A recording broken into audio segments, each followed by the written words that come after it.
predates 9/11. Did it stop 9/11? Oh, I don't think it did. Shut the fuck up. You're not protecting us, actually. You open the southern border to anyone who wants to come. You're not checking IDs. You're not doing any kind of biometrics. You're not even screening for COVID. So clearly you don't care about my safety. Stop telling me you do. You don't. You're a criminal. Stop this charade. You don't care about my safety. So using my safety as a pretext for spying on me, it's not going to fly because I'm not that stupid. I may be kind of stupid. I'm not that stupid. No, you're doing this for one simple reason, because this is what organizations do.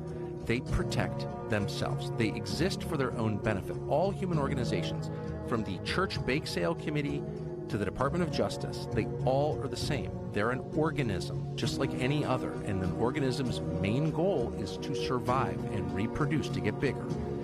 And you just see this throughout the federal bureaucracy. Well, it just so happens that the largest human organization in history is the federal government of the United States. And so all of this stuff benefits, it accrues to its own power. That's why, like, let's say you believed every, quote, piece of science or scientific claim about global climate change. You would not reach the same policy conclusions. You'd be like, well, the first thing we need to do is ban private air travel, because obviously that doesn't make any sense. And then the second thing we need to do is, whatever. You'd look at it rationally from a scientific, if you bought the premise, which I don't, but if you did, you would. You go through every climate, quote, climate demand. Not one of them disempowers large organizations, whether it's NGOs or the government of the United States. Not one of them. They all make the government more powerful, and they all make you less powerful. So that's when you know it's not really about the temperature of the Earth's atmosphere. It's about making them more powerful and disempowering you. And it's not about who runs those agencies.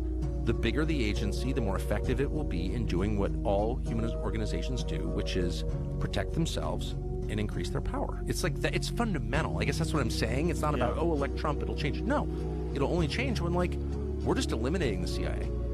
And we're going to have, a small intel gathering service that feeds the president relevant information so we can make informed foreign policy decisions. But we're not going to overturn elections in other countries in the name of democracy, because that's insane.